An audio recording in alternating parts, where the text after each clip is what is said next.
our board president, Olivia San Juan, for a few words of welcome. Hi, everyone. Good morning. Welcome. Thanks so much for joining us today. My name is Olivia San Juan, and I am currently serving as president of the board of directors for Zone 7 Water Agency.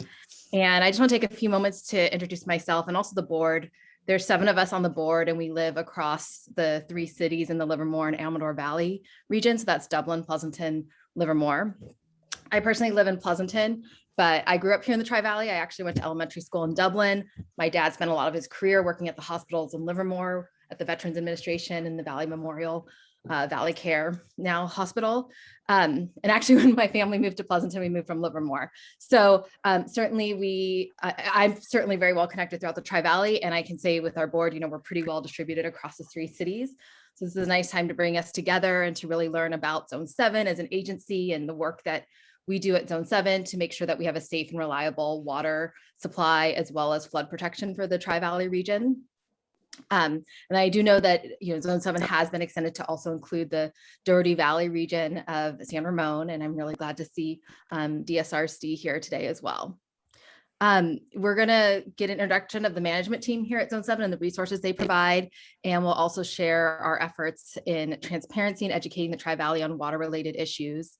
And then we have our legislative analysts from Sacramento who will also talk about hot topics in the legislative arena and key issues that affect the Tri-Valley water supply and flood protection efforts. We have about an hour prepared for the presentation, and we have an additional hour for questions and answers that everyone's welcome to stay for. So thanks so much for coming, and I'll now turn it back to our general manager, Valerie. Thank you, Olivia. So before we get started, I'd just like to say you're going to hear from a variety of the Zone 7 team today.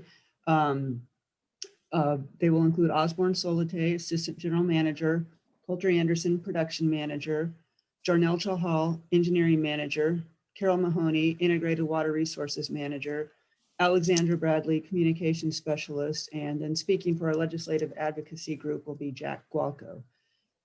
Before we bring up the presentation and get started, I do want to have special thanks to Alexandra Bradley for arranging this. She did all the legwork and invitations arranged for this, so kudos to Alex. So with that, I will ask Nzinga to start our PowerPoint presentation. Okay, I'll get that started. Let's see here.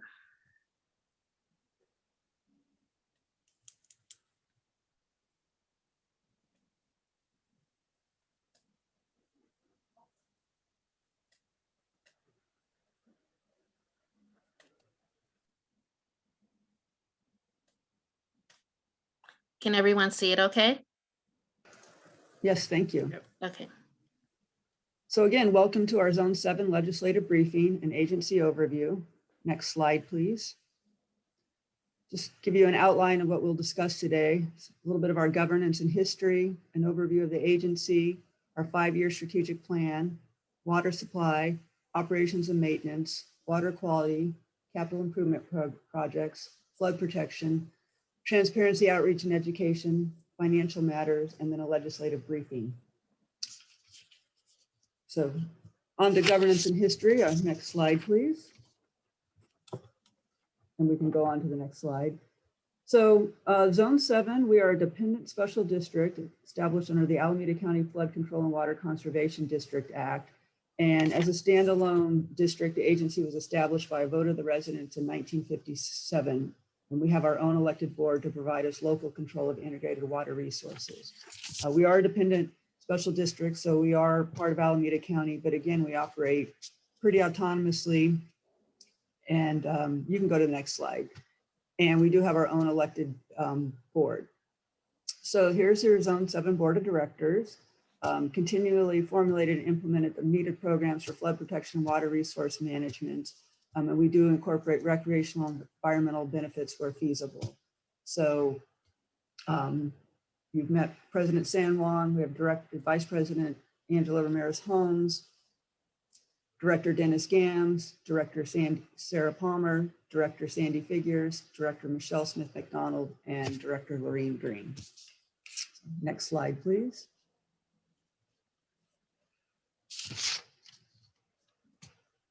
So we have 3 critical service delivery focus areas: water quality, water reliability, and flood protection.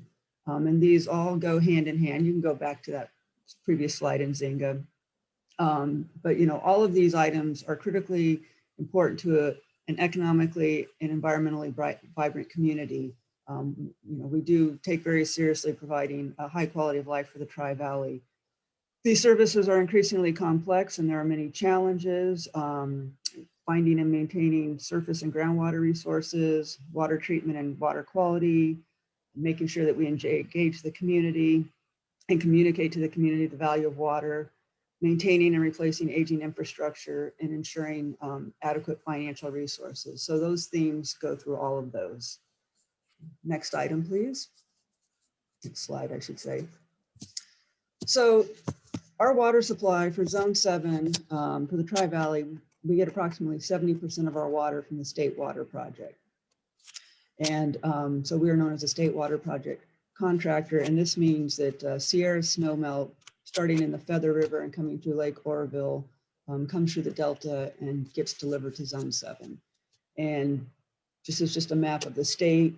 The State Water Project extends all the way down. The actual infrastructure extends all the way down to Los Angeles County, but the water provided goes all the way to the Mexican border and to the North Bay as well.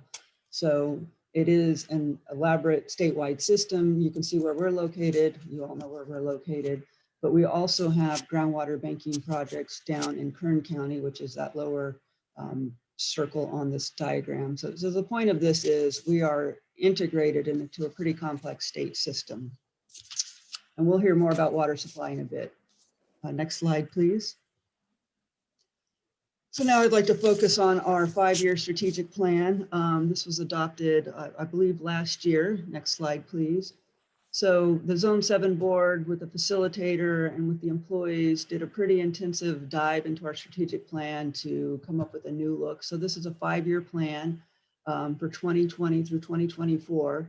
This included an update of our agency's vision, mission, goals, and values. We have 7 primary goals and 24 individual key initiatives to be undertaken in the next 5 years in order to support these goals. So our revised mission statement is we deliver safe, reliable, efficient, and sustainable water and flood protection services. Next slide, please. And then our 7 primary goals, reliable water supply and infrastructure, safe water, groundwater management, effective flood protection, effective operations, stakeholder engagement, and fiscal responsibility. Next slide, please. With this, I will turn it over to Carol Mahoney. Great. Next slide, please.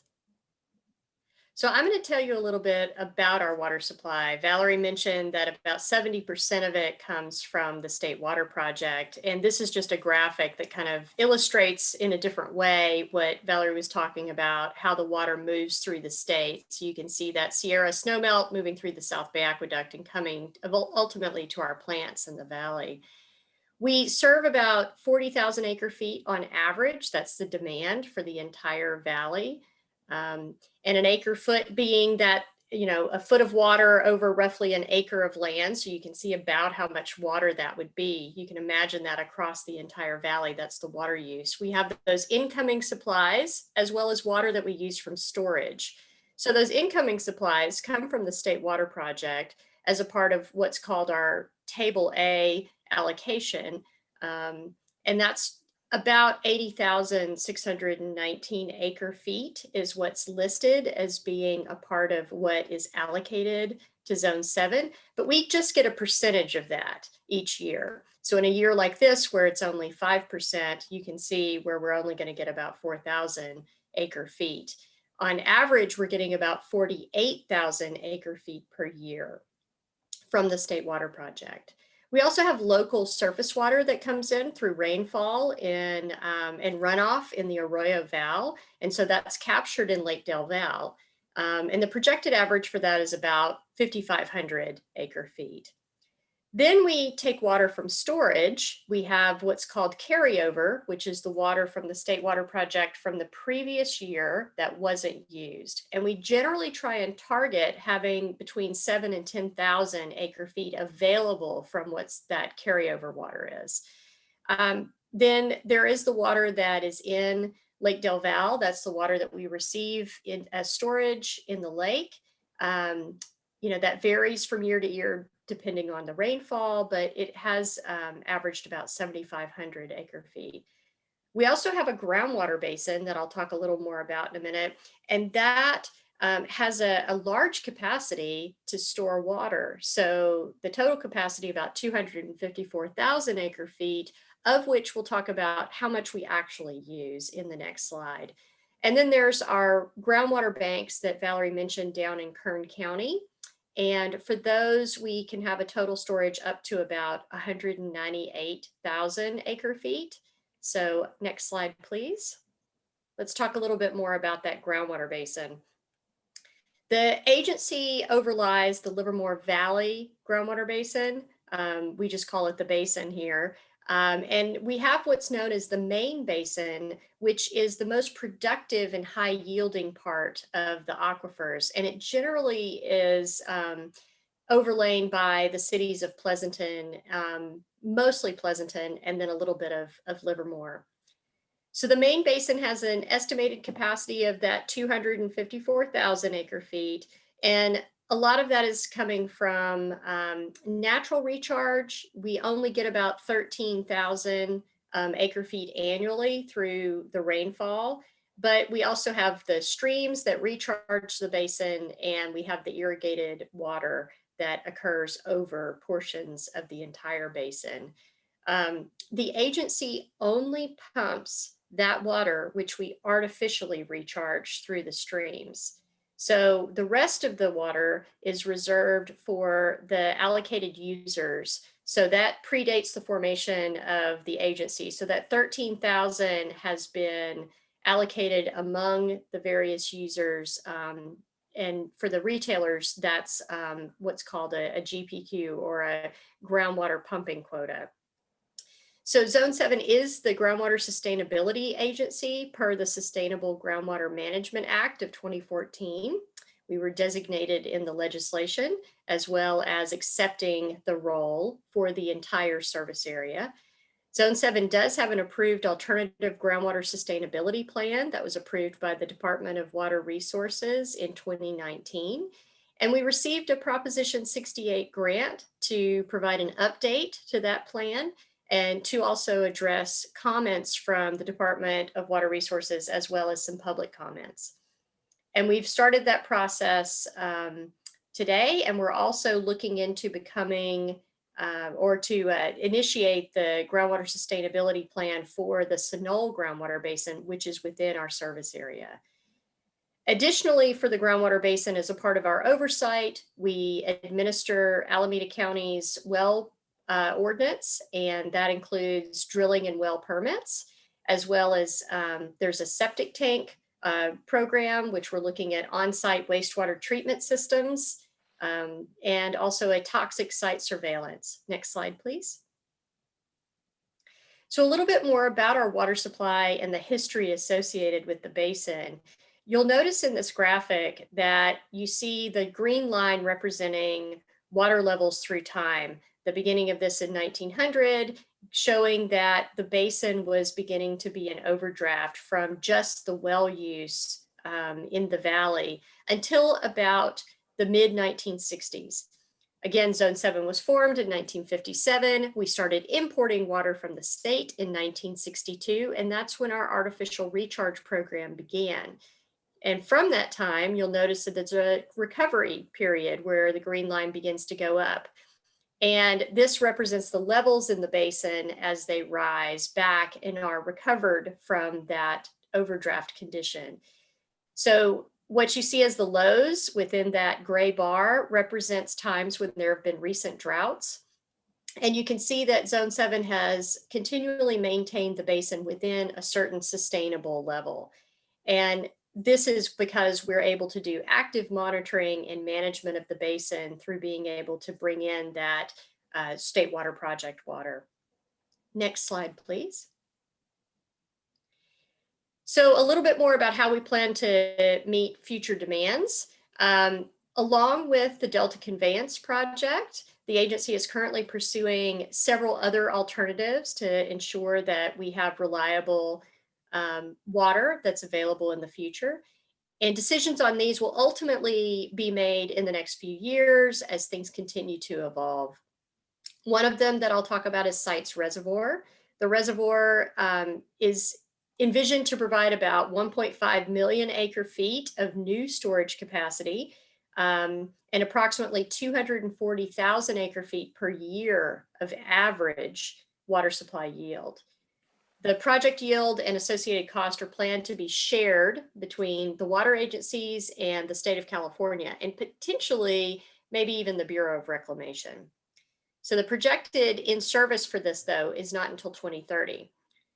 Along with Sites, Joint Powers Authority, and the water agencies that are participating, we're looking at about 10,000 acre feet per year. Next slide, please. So additionally, other supplies that we're looking at, Los Vaqueros Reservoir Expansion, that's in Contra Costa County, and it's run by Contra Costa Water District. They're continuing to look at that expansion, about 115,000 acre feet in the reservoir to about 275,000 acre feet, and construction of a pipeline called the Transfer Bethany Pipeline that would connect to Bethany Reservoir from the Los Vaqueros Reservoir. And that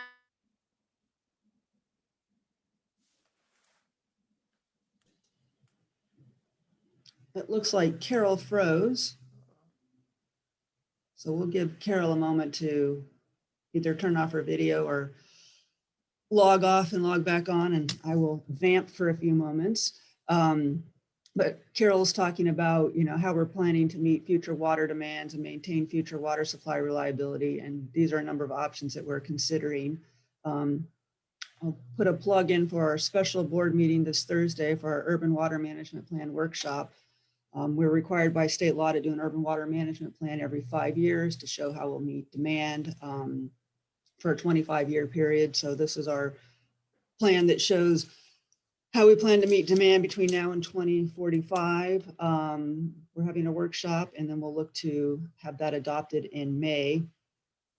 And what that does show is that we do have a gap that we need to obtain another block of water. And so these are some of the projects we're looking at. Carol, have you rejoined us? Can you guys hear me now? Yes. I was vamping. apologize. It's technology, so Yes. you can finish. All right, I apologize. I'm going to leave my video off. So did you discuss potable reuse, or shall I start back with Los Vaqueros? Start back with Los Vaqueros. Okay, very good. So the projected in-service date for the reservoir is 2026 for the pipeline, and the expanded reservoir would be 2030. So you can see some of these things are starting to line up in time. Along with CCWD and the other public water agencies that are involved, the agency is pursuing potential storage of the State Water Project water. And it's going to be similar to what I was talking about with the banks that we have down in Kern County. So then we have, as an option, potable reuse. That's a very localized water supply. And we have partnerships with our local retailers. We're looking to complete a feasibility study. We completed a feasibility study that showed about 5,500 to 10,000 acre feet per year of potential yield. And the in-service for that could be between 7 and 10 years if we decide to continue pursuing that. There's also a Bay Area Regional Desal project that we've been exploring in partnership with some other Bay Area agencies. And we've been evaluating the feasibility of about 10 to 20 million gallons per day. That facility would be using Contra Costa Water District's water rights, and potentially could be serving the valley within, again, 7 to 10 years if we continue to pursue that project. We're looking at about 5,000 acre feet of yield for Zone 7. Next slide, please. And I will turn it over to our operations manager, Coulter Anderson. And actually, before you do that, I'll just follow up on when Carol, you're out, I just mentioned our urban water management plan. We look to adopt our urban water management plan in May.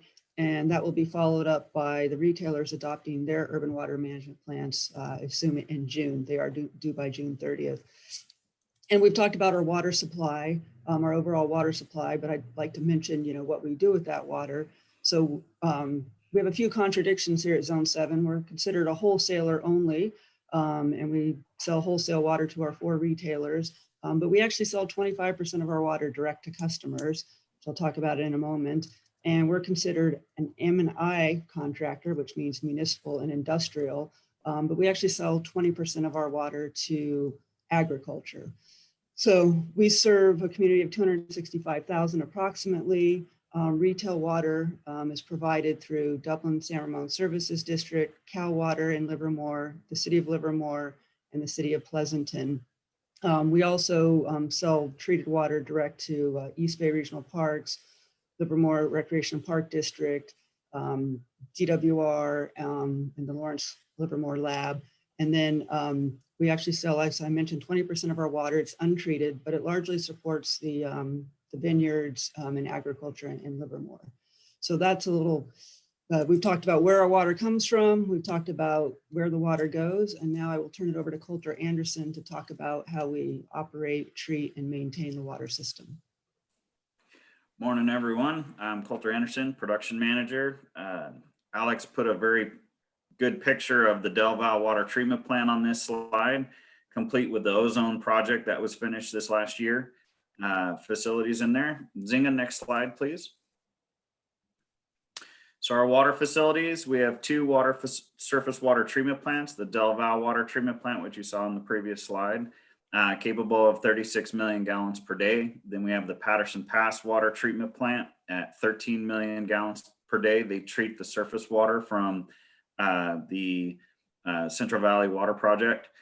So the Del Val water treatment plant just finished an ozone upgrade. Patterson Pass is going through a major facility upgrade right now. That'll be later on with Jarnell. We have 41 miles of 12-inch to 42-inch pipelines that we use. As Valerie explained, we're a wholesaler, so it doesn't get any smaller than that. We have 2 pumping stations, Kitty Hawk and Silver Oaks pump stations, and there'll soon be a 3rd pump station.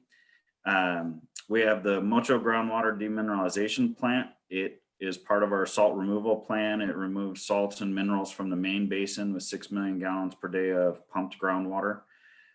We have 10 groundwater production wells with a total of 42 million gallons per day of peak capacity. And we use those based on drought, based on surface water availability, and we temper those as we need them throughout the years. And Zinga, next slide, please. Awards. So operations received a Partnership for Safe Water Award back in 2019. It was 2 years ago.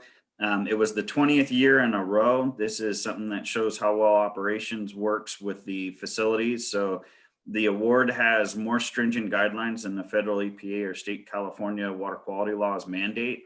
And we're on track for receiving this award in 2024. We have to meet these goals and these parameters every year for 5 years, and then you receive an award. And that's through American Water Works Association. Next slide, please. One of the major challenges that we've had, especially as an industry, is overcoming an aging workforce and a workforce that doesn't have a lot of people coming into it. So as an industry, we're working very hard to entice younger folks to come into the industry. So colleges, high schools, if you know younger people that aren't going into, say, a 4-year degree and they're tactical learners, a lot of times those make the best water treatment plant operators and technicians and different maintenance mechanics. And we're constantly looking for good people. Maybe not always at Zone 7. We're looking pretty good right now due to Osborne's efforts in HR and recruiting. However, we are always as an industry looking for people to come in. So we've worked very hard to bring our staff up to full staff. And 2 years ago, we were down pretty far. So we've changed our hiring practices, enticed more people into the industry. And at Zone 7, we're looking really good right now, but I don't want to curse us. So thank you. That's my 3 slides. Next slide, Nzinga. I'll bring up Jarnell, our engineering manager. Good morning, everybody. This is Jarnell Chahal. I represent engineering. Next slide, please. So I'm going to talk about water quality. It's very important to us because we're responsible for ensuring safe water supply for the valley. And I also consume this water. I live in the valley, so I consume this water every day. To ensure safe water quality, it starts at the top with US EPA that sets the science-based standards that limit the amount of contaminants in water supply, and that also called MCLs, maximum contaminant levels. And then in California, State Department, State Water Sources Control Board, Division of Drinking Water sets the further more strict regulations for delivering safe water for public water systems.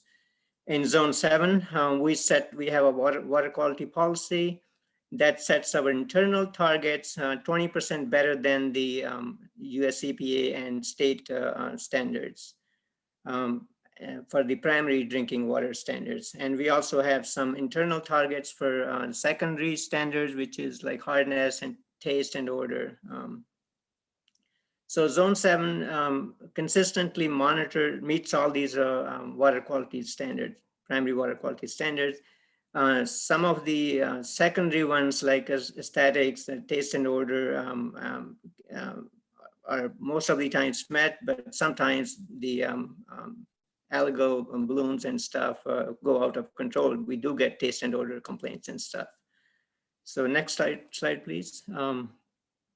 So Zone 7 has in-house staff that we monitor our treatment plants, water quality, we monitor transmission system, and we also monitor 200 or so groundwater monitoring wells to ensure that groundwater that we are pumping is also safe. And we produce annual CCR report, Consumer Confidence Report, that summarizes the water quality data for the year, and it also has other water quality related information. So in addition to testing for regulated compounds, we also test some of the unregulated and emerging chemicals. And you have all heard about PFAS, per and polyfluoroalkyl substances in the last few years. That's been in focus, even though there's not an MCL or regulation related to it, but these products has been of emerging concern lately. And then algal blooms and cyanotoxins that can be produced by algal blooms is other emerging concern. That's almost like an annual occurrence in these days. So next slide, please. So talking about contaminants of emerging concern, PFAS, these are man-made compounds, as you already know, and they're designed to provide waterproof, stain resistance, non-stick pans and pots, and they're fire resistant. And these compounds has been in use since 1940s, but in last few years has been more in focus because of their kind of the known to have risk to human health. So on the chart on the right side shows basically they're in paints, you have in pesticide, shampoo, firefighting foams, and photography and fast food packaging, stain resistant products, non-stick cookware. So almost every product has these compounds. So next slide, please. So how public can get exposure to it? Basically, there's like three ways. So these compounds gets produced in an industry or gets used in an industry. So from the industry, from the upper left-hand corner, it can go up in the air and everybody breathes air. So public and wildlife can get exposure to breathing these chemicals. These chemicals can also go into these industries, chemical producing industries or using factories can also release that into wastewater streams, and then streams recharge the groundwater basin. The chemicals can get into the groundwater basin that way. And then these chemicals can also get released into their wastewater stream that goes to the wastewater treatment plants. And then wastewater gets recycled, gets applied over the basin, or sometimes wastewater plants also have discharges to the creeks, and that can recharge the groundwater basins with PFAS chemicals. And also sludge goes to landfills, and that can leach into groundwater basin. So there's several ways that these chemicals can get into the groundwater basin. And then from the groundwater basin, water gets supplied, and crop and plants can uptake these chemicals. So the chemicals can get into food supply also through plant uptake, and also through water being used into those food products.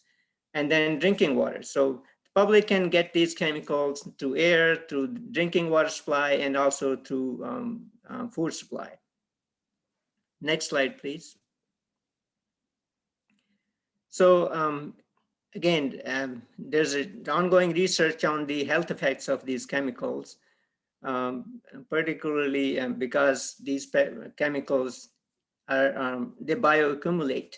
They don't degrade easily, so they bioaccumulate in the groundwater basins, and they also bioaccumulate in the human body also. There's science being conducted on the risks of these chemicals. PFOA and PFOS are the two of these PFAS chemicals that's been studied more than the others. So PFOA is a possible carcinogen, and currently federal EPA has a 70 nanograms per liter kind of advisory limit on PFOA and PFOS combined. Recently published regulatory determination for PFOA, PFOS is expected to be in 24 months. US EPA is expected to release a draft MCL. Then within 18 months after that is expected to adopt the MCL. EPA also plans to include 29 PFAS in their fifth unregulated contaminant monitoring rule, and that water agencies will be required to monitor during 23 to 25 period. Next slide, please. Again, California has advisory levels for 3 of the PFAS: PFOA, PFOS, and PFBS. And California is also looking for advisory levels for the other 6 of these compounds. California is anticipated to release draft public health goals in the next month or 2, and is also anticipated to release draft MCL for 2 of the PFAS, PFOA, and PFOS by summer of 2022. And adopt the MCLs towards the end of 2023 and or early 2024.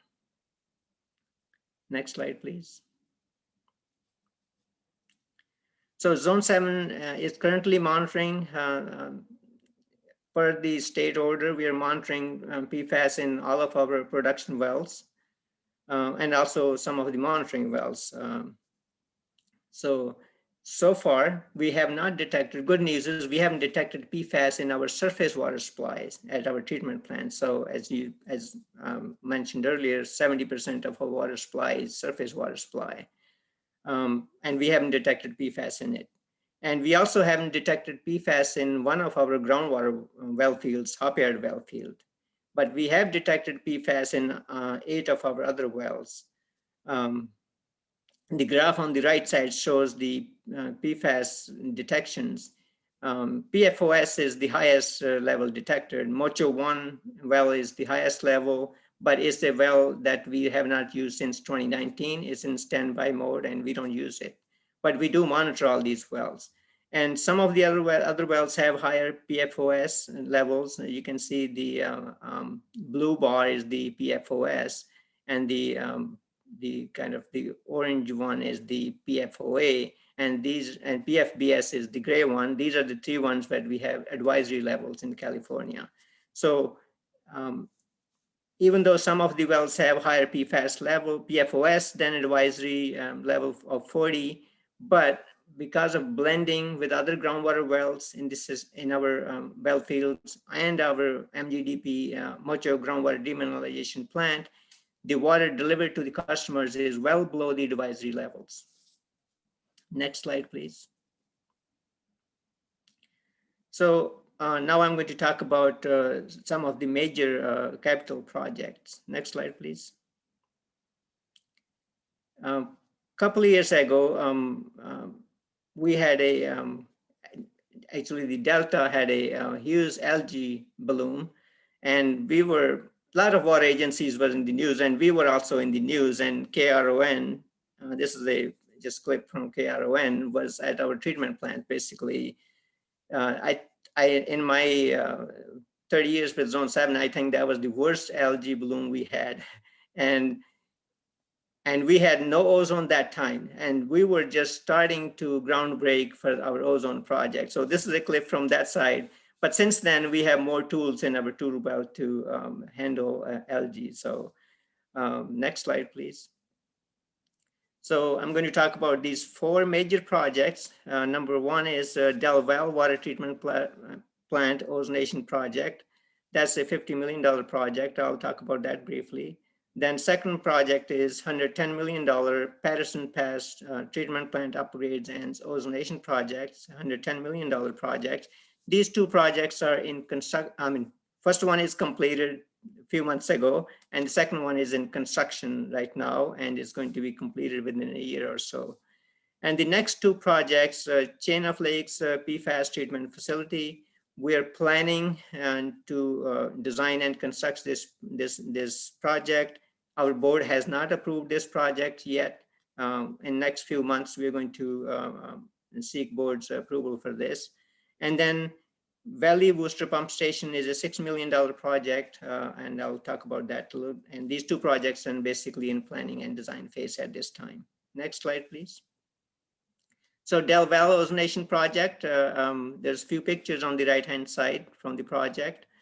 It was completed, came online in October 2020. It was a $50 million project. It will improve treated water quality, and it also enhance treatment processes. And by just coincidence, this year, water quality coming out of Delta is pretty difficult to treat. Just like 2014, we're seeing the impacts of drought already on water quality. Next slide, please. Patterson Pass Upgrades and Ozonation Project is basically will improve treated water quality. It will provide operational flexibility. So prior to this project, we have a 40 million gallons a day capacity at Del Valle treatment plant, but Patterson was only 12 MGD. So if we had to take Del Valle out of service, or if there's any emergencies, we had a big drop down in surface water treatment capacity. So Patterson now, with this project, will increase capacity to 24 MGD. So this will provide redundancy in case there's an emergencies at Del Valle, or if there's a Del Valle needs to be taken out of service. This project is anticipated to be completed in spring of 2022, $110 million project. Again, this will improve treated water quality and also plant reliability, because we are also replacing major components of the project that's been basically reaching the end of their useful life. And we will also add treated water storage from 2 million existing storage. Will increase that to 7 million gallons, and the plant capacity will go to 24 MGD from 12. Next slide, please. And this is the PFAS treatment facility at Chain of Lakes wells.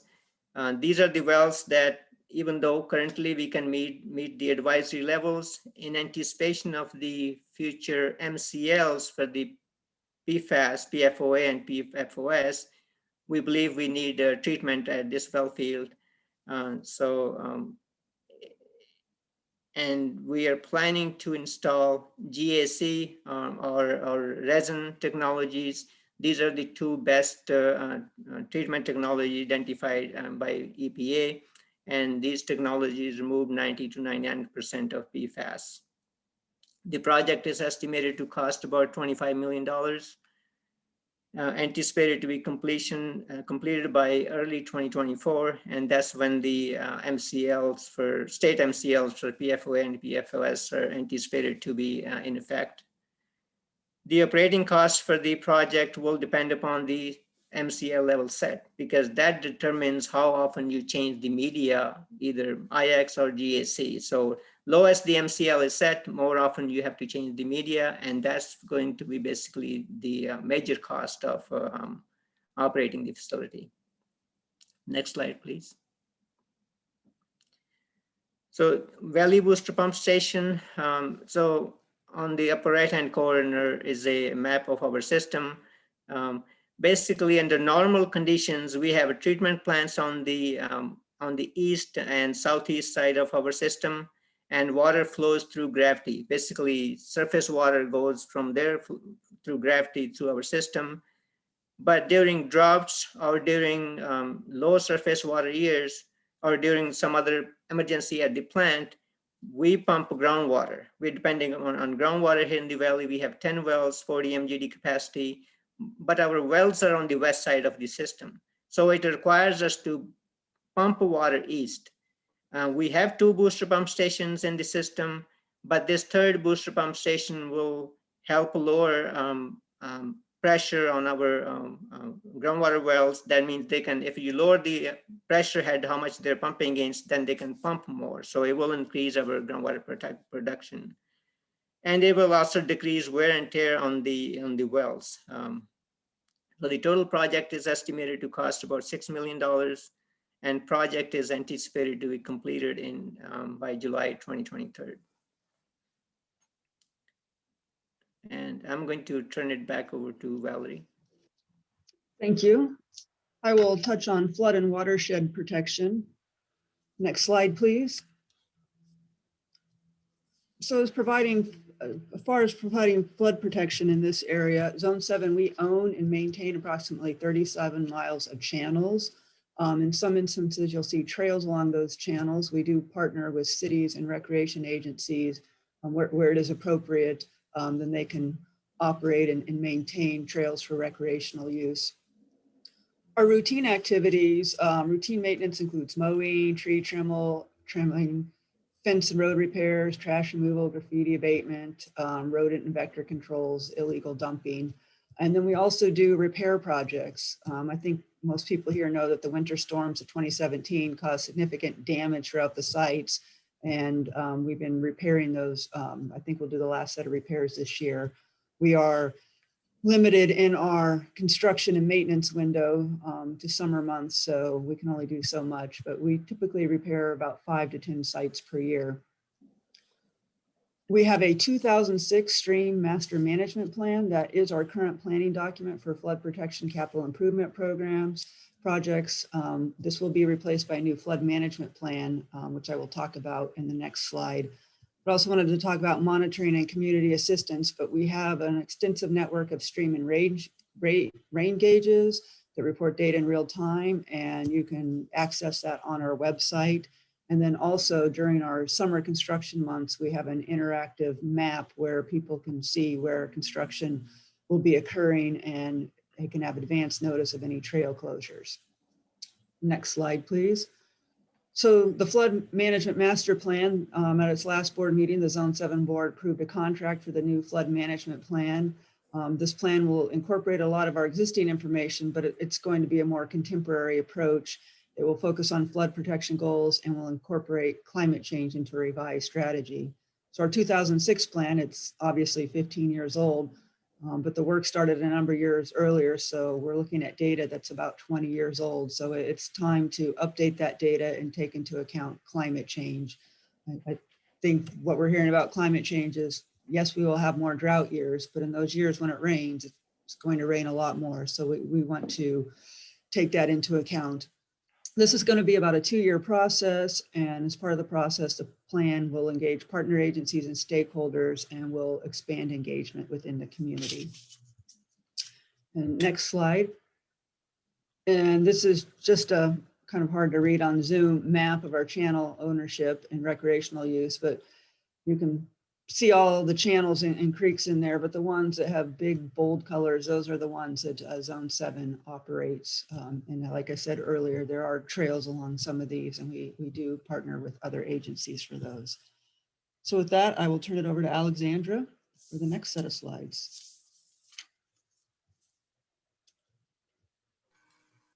Thank you, Valerie. Good morning, everyone. So I'm going to cover outreach and education. Next slide, please. So first off, as a wholesaler, it's a little bit difficult for us to actually reach the public because we don't have a direct line to them. So over the last couple of years, we've made some significant changes to our communication strategy in order to better reach the public and make sure that the general public, as well as our key stakeholders, are educated about everything that is going on at Zone 7.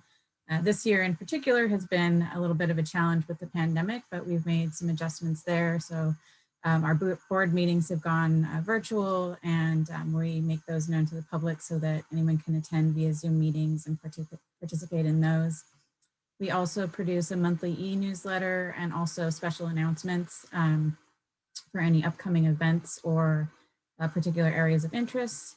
We're currently undergoing a website redesign. So a tad on the outdated side, but we're looking forward to launching that this spring. Which would really increase transparency. It will be ADA compliant, as well as just make it a lot easier to find important information. We're also leveraging social media. So in the last couple of years, we launched Facebook, Nextdoor, and YouTube. So competing with cat videos is a little bit challenging, but we're trying to make it stress the importance of understanding all aspects of water, where it comes from, water quality, as well as flood protection, educating the public on emergency preparedness and those types of things. And then making sure everything is transparent. So we have a new and improved annual report that we just released. So feel free to take a look at that on our website. Next slide, please. In addition to transparency, we also feel it's very important to educate the next generation on the importance of water. As a result, we've had a very successful schools program started about 15 years ago. We're teaching students to think about water and how we use it, developing that interest early on. It includes standard-based lessons on the water cycle, conservation, the historic role of water in California, as well as our Tri-Valley area, the watershed, water scarcity, and water issues. Despite the early shutdown last year, we still were able to reach approximately 14,000 students in the Tri-Valley area with nearly 500 classrooms visited. Next slide, please. So obviously the pandemic put threw a wrench in that program, and we were no longer able to physically visit schools. So we quickly revisited our program and thought, what can we do to make sure that this generation is still receiving that during the shutdown? So we crafted an online program. So it's a virtual schools program. Teachers, we reached out to our existing pool of teachers, as well as teachers that haven't used the program, and offered that to them. And it's interactive. Teachers can assign it as part of their lesson plans or have it as an option. So this year we've been able to get 225 classrooms, which is pretty good considering. I know that the teachers are overwhelmed with all of the changes this year. So we're happy with that number, even though we didn't quite get to the 500. And that will be evergreen. So we're hoping we eventually will be able to get back into the schools at some point. But this will be a resource for those that perhaps may not be able to utilize our in-person programs once they're live again. Next slide, please. And we've also launched several campaigns to really bring attention to specific issues that we want the public to be aware of. So I mentioned, water is not the flashy topic that everyone wants to know about, but it is something that is vital, and without it, our everyday lives would really not be the same. So we want to make sure that we educate the public on what we're doing for water quality. As Coulter had mentioned, we go through great lengths to make sure that the water is safe for the public, and we want them to understand what we're doing and why we're doing it and what goes into that. So this campaign called The Wondrous World of Water really tried to topic a little bit more exciting, and we have videos on the website as well if you'd like to check that out. We took last year and completely revamped our annual consumer confidence report. So we have a little bit of a lack of flexibility there, and that's a state or a federally regulated document that have minimum requirements. So there's language in there that we are not able to change, and that's typically somewhat of a technical document that is difficult for the public to read. But what we did in this revamp of it was really try to, where we had leverage, make that more of a document that was user friendly and accessible for everyone, and not quite so technical, so that people really can read and understand what goes into their water quality. And then we also produced several videos that supported that newly designed consumer confidence report, and we continue to produce new educational videos on water quality so people understand ozone treatment and other measures that we're taking to keep their water safe. Next slide, please. And also as part of that, we had, as Jarnell had mentioned, unfortunately, we were not able to do an actual ground opening of our monumental ozone groundbreaking, which was unfortunate, but we did a virtual grand opening. So with was several videos and infographics and social media campaigns to educate people about the new ozone treatment plant. So hopefully when the Patterson Pass treatment plant comes online, we'll be able to do an actual ground opening, and you will of course all get an invitation to that. Next slide, please. Second campaign that we launched last fall was in concert with DWR's flood preparedness, California DWR's flood preparedness. So we have a flood preparedness week in October that we celebrate. So this was launched in coordination with that. It was extremely well received. We had actually our very own Andrew Arena, who is a Zone 7 employee, was kind enough to put on his acting hat and serve as Flood Ready Freddy. So this campaign was to educate people about flood preparedness, emergency preparedness, with a very short videos and fact sheets. So it was very well received, got a lot of traction, and it's evergreen. So we'll continue to utilize that in the coming years. Next slide, please. And because we had such success with Flood Ready Freddy, we decided to launch a second campaign on water conservation. So this is Flood Ready Freddy's little sister, Waterwise Wendy. Waterwise Wendy is here to educate the public, and it's timely that she's here on water conservation. We're coming into our second dry year in 2021, and water conservation is more important than ever. We're asking the public currently to voluntarily conserve. We are also promoting through that campaign the EPA Water Sense Fix a Leak Week. So that was like part of the campaign launch, was a series of Fix a Leak Week videos that told people how they can look and stop leaks around the home, because that's a major cause of water loss. We're also coordinating with our retailers. So this message isn't just in a vacuum. I work with all of the retailer PIOs, and we work together to get these messages out, serving the entire Tri-Valley. We're also targeting our rebate programs. We have 3 different rebate programs. There's a high efficiency washer program, there's a lawn conversion rebate program, and a smart irrigation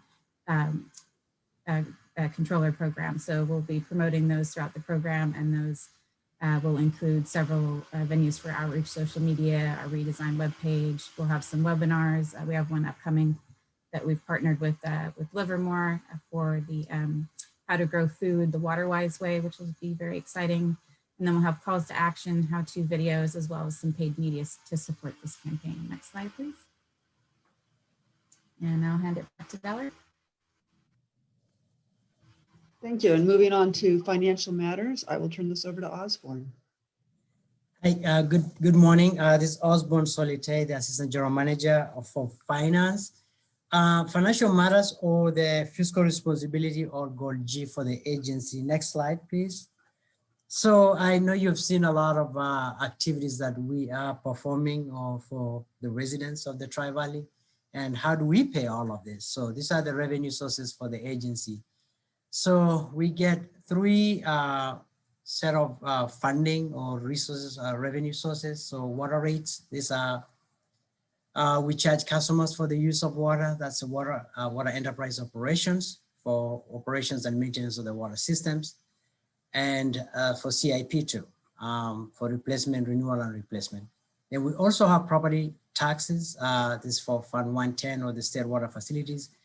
This is to pay this DWR for imported water through the SBA, and the flood protection for the administration and the flood control services to ensure the controlled drainage of the valley, excess storm water.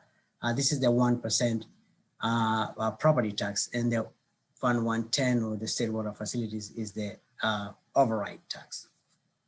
Next. For the expansion of the system, so we have funding from water connections or developer fees. So these are new funds for expanding facilities for additional water supply or additional capacity. So new developers do pay the fee into the expansion or into increasing the service previous areas for flood protection. So we charge them at a fee. And then we have miscellaneous fund for 200, 300, and 310. Those are mostly just deposits that were received sometimes back, and we just use them for water supply and reliability or for our facilities. Some of them we get funding through the queries. Next. We have a 2-year budget process. So Zone 7 board approves a 2-year budget. We do monitor our budget through quarterly reports to our finance committee and to the board. And then in the second year of the budget, we do what's called a mid-cycle budget adjustment process. For example, in this year, we did a 2-year budget, and this year is the mid-cycle adjustment.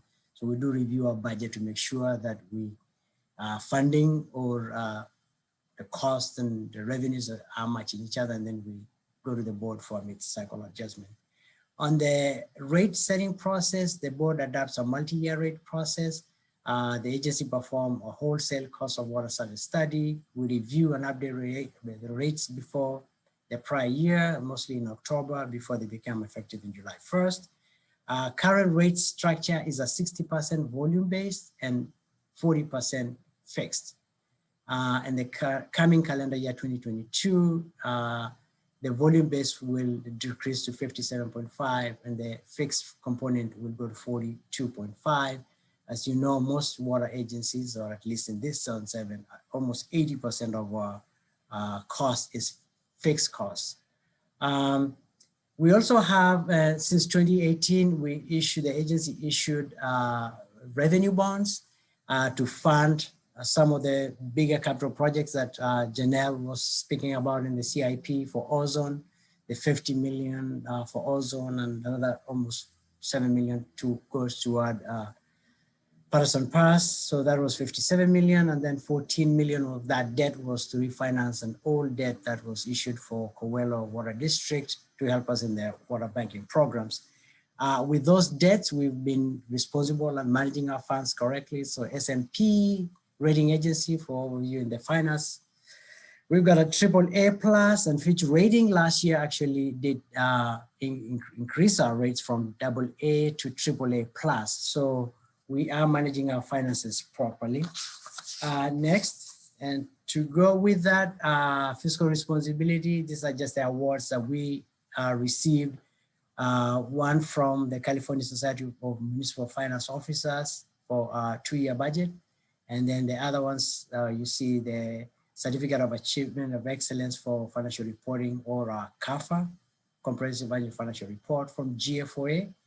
And then GFOA certificate also for our budget awards. So those are our responsibilities and how we manage our money, and we do send it out, and other peers do recognize us that we're doing a good job. So thank you, Valerie, take it over. Thank you, Osborne. And now we will move on to a legislative briefing. This will be some of the hot topics in Sacramento. And with that, I will turn it over to our legislative advocate, Jack Walko. Thank you, Valerie, Madam President, board members, and public. Very, very pleased to be with you. So thank you for including us. We've had the pleasure of representing Zone 7 for a number of years now. really enjoy the interaction with Valerie and her outstanding team, and we look forward to a upcoming presentation to the board. So next slide, please. So I'm joined by Kendra Dijogo, my longtime colleague, a principal in the firm, and she will be prepared to jump in and then respond to questions as they may arise. So the 2021 forecast, I think you can see that given COVID's continued presence, that the process both for Zone 7, the legislature and the executive branch agencies has had to been altered in order to accommodate the need for fiscal distancing.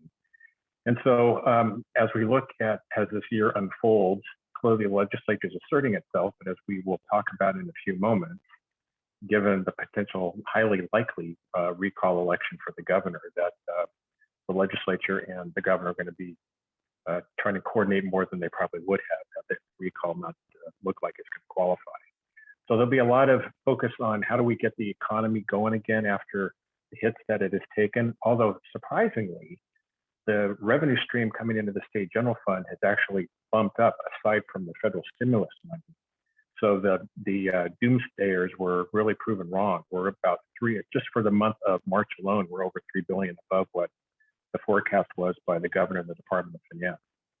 So a big effort that the state water contractors, of which Zone 7 is one, as you learned earlier this morning, is really going to focus on fixing the aging infrastructure of the state water project, notably the Edmund G. Brown Aqueduct.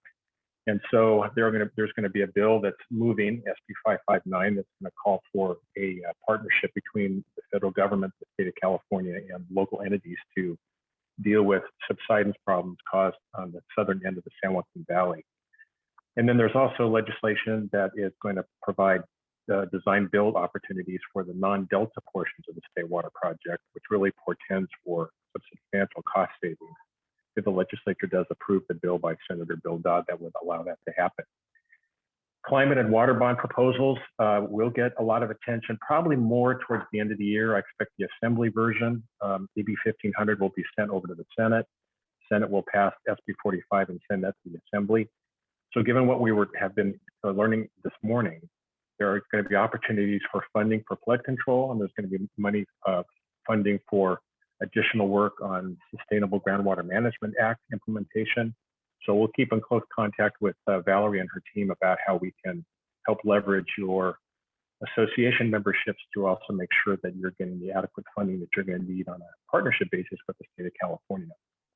Wildfire prevention and mitigation, of course, is going to be continue to be one of the top issues, along with housing and homelessness.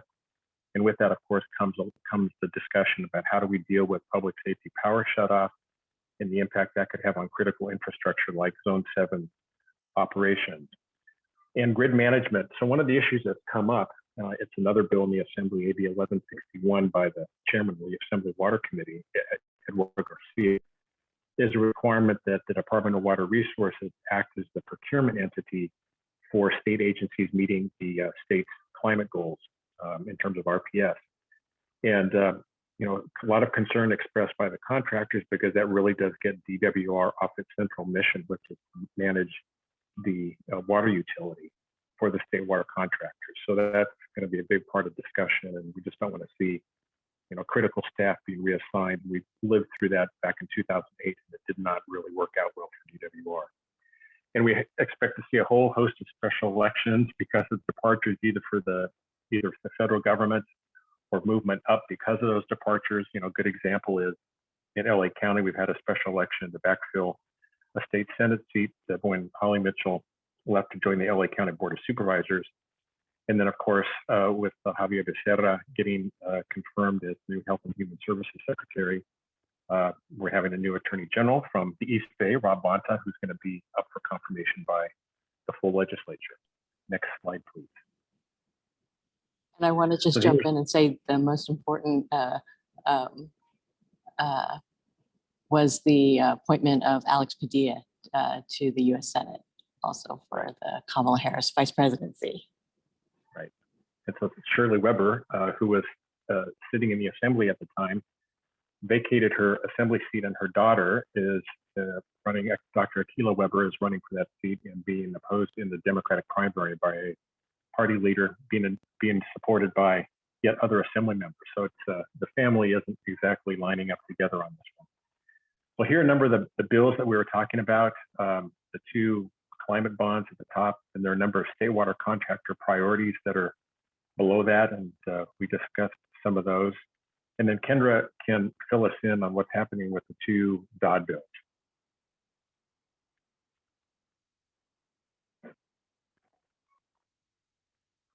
If we didn't lose her, looks like we may have lost her.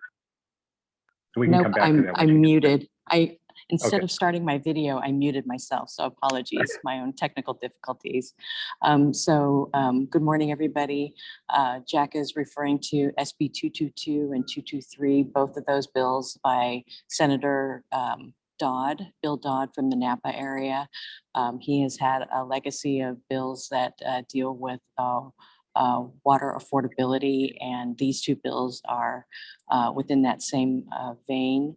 SB 222 establishes the Water Affordability Assistance Fund to provide water affordably and with assistance to both drinking water and wastewater services that are for low-income ratepayers and ratepayers experiencing economic hardship. SB 223 is a shut-off moratorium bill, and that is addresses discontinuation of service policies and then arrearage management. Both of those bills, while they have good intention, as we always like to say, the devil is in the details, as these are new issues, new ways of trying to ensure that people are able to continue to afford their water and wastewater bills, and do so in a way that ensures that their continuation of service does not impact the service providers. And that's it. Well, the retailers who are part of this call will be interested to know that the California Municipal Utilities Association has put in a request for $1 billion of money from the state general fund to help deal with the arrearages that are mounting because of the moratorium or people just not able to pay given the economic situation. So the administration will look at these one-time only kinds of expenditures, but the governor's made it clear he doesn't want any continued ongoing obligation because we're facing potentially 3 years of redding after this incredibly blacking year. Next slide, please. So the regulatory forecast, and we do a lot of work before the State Water Resources Control Board, Department of Water Resources, all the Natural Resources Agency, boards, departments, and commissions, and the same at Cali, PA.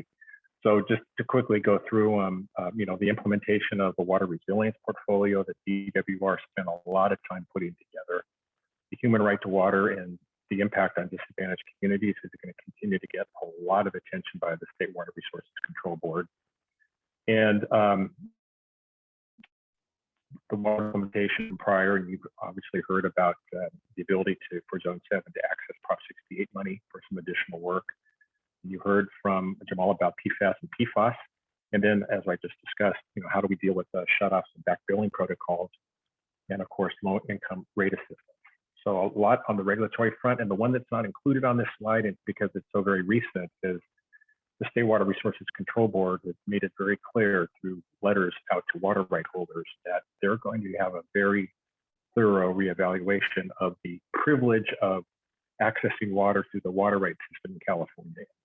As a junior appropriator, as a state water contractor, that's potentially even more, frightening as to what could happen. It's tough enough trying to survive on a 5% allocation, but if we're talking about trying to rejigger the whole system, that's going to, cause a lot of litigation to occur. So something we'll continue to keep the board and the management team up to date on. Next slide, please. So we talked about the possible recall, and so you can see here, Kendra put this together. The 2 million likely needed to qualify. They've come in well above that, 2.117. 1.45 need to be valid in order for the recall to be called by the lieutenant governor. So you can see the deadlines that are coming up, and if they're all met, then we're likely to see an election called in late 2021. So regardless of where you stand on Gavin Newsom and his ability as governor, the fact that all this is going on is complete disequilibrium in the Capitol, and it's having an effect on decisions being made. You know, the governor's going to try to firm up his base, and the legislature is going to, you know, pay close attention to the kinds of things they're going to send down to his desk. But we've got a lot of aggressive members of the legislature who aren't going to be put off by anything as serious as a recall. So it's making our jobs even more difficult from the standpoint of trying to figure out a path to success on a lot of tough issues, given the fact that we've got this, you know, huge cloud hanging over the Capitol. But we've been through this before when Ray Davis was up for recall, that Arnold Schwarzenegger was able to find himself into office. The difference this time, at least so far, we don't have a big star out there that people will gravitate towards. So we'll see how this all goes. So next slide, please.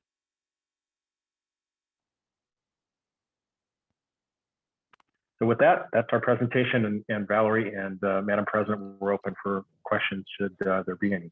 Thank you for the opportunity to present.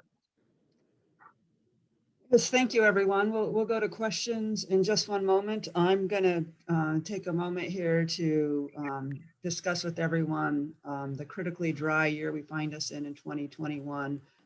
It is a bad drought, and it is a bad water situation, as Jack mentioned. Just last week, the State Water Resources Control Board reported that 95% of California is experiencing moderate to exceptional drought.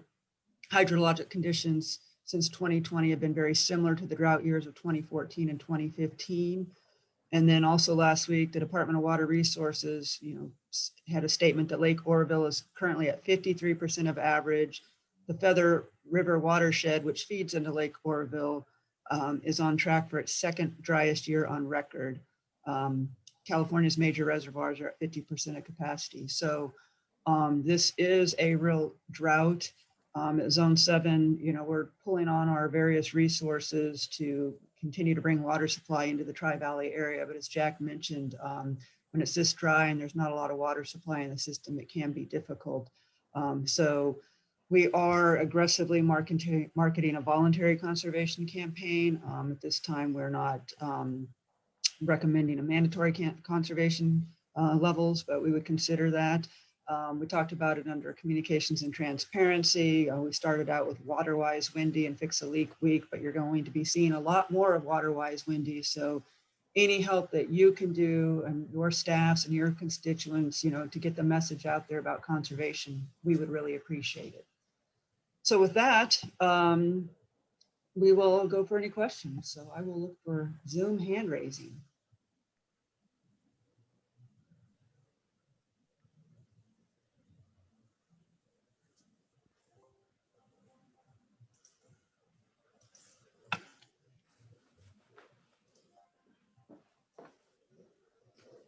Well, I am not seeing any hands raised. Valerie, I see Michael McCorriston Okay. raising his hand. Okay, great. Thank you. Please go ahead. Sorry about that. Today has been a challenging computer morning. Anyway, I got a few questions. I'll just summarize them really quickly. It's really easy. I love those slides. They allow me to go back and revisit them. So the obvious question is, are these going to be made available? I couldn't see them. Could you make those available? Yes, we can do that. Okay. And then the next question is really pretty easy. As I get to understand Zone 7, and you have these treatment facilities along the process, you said that you're investing in a PFAS treatment, or I'm forgetting the term, but something that will enhance that capability for Chain of Lakes. But you have another facility too, another treatment facility. I'm just wondering if there is a plan to implement those changes at the other facility. I think there are two other facilities. The Patterson Pass, if I'm incorrect. But right. Yeah, so we have two surface water treatment plants, Patterson Pass and Del Val, and those are the ones that treat our surface water, our imported water. the PFAS treatment facilities, so in our groundwater, in our wells, Yeah. we have PFAS limits that right now we're subject to what's called, this is a lot of terminology, California response levels. And so we're able to meet those levels by blending or running the groundwater through our groundwater demineralization plant. But we're anticipating new regulations, which are called MCLs from the state in 2024. And, based on past state regulations, we're guessing that they will be more stringent, and we will not be able to meet those regulatory limits by blending and running through the groundwater demineralization plant. So we would need to implement treatment. So right now we're designing, or we're going to recommend that the board award a contract to design a treatment facility. And then hopefully by the time that design would be done, we'll have an idea what the regulatory limits are. And then we would propose that the board award a contract to build the facility. Thank you for helping me understand. So the focus right now is all on immediate groundwater. And I think I was visualing on the flow of water as you very clearly explained. We have to look at it from all different areas. So I think what you're saying is, let's see how legislation changes and moves. The last question is, this is very informative, and because I'm new to council, this is the first time and I'm on one of the committees. This is the first time I've been able to hook in with you. I've taken the class that Dan McIntyre put together, and I got a little bit of good information from them. But what would be really cool is if we could, I don't know if this is a periodic update, but if you could consider updating council, short 1 or 2 times a year or something. And the reason I'm saying it's not just it's because of what you just said. We're heading into drought conditions. We need to inform people in our communities as to the direction of things. And I'm just wondering if that's something you could consider going Yeah, forward. we would definitely consider that. Throughout the years, we've made various presentations on city council. So yes, we're always open to that. Feel free to reach out. Okay, appreciate it. Thank you. Thank you. Do we have any other Zoom hands raised, or if anybody just wants to yell out?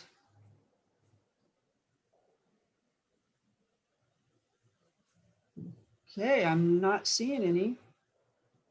So with that, just thank you everyone for your time. We really appreciate it. Thank you, Valerie. Thank you. Thank you very much. Thank you. This was Wow. super informative. Thank you. Thank you.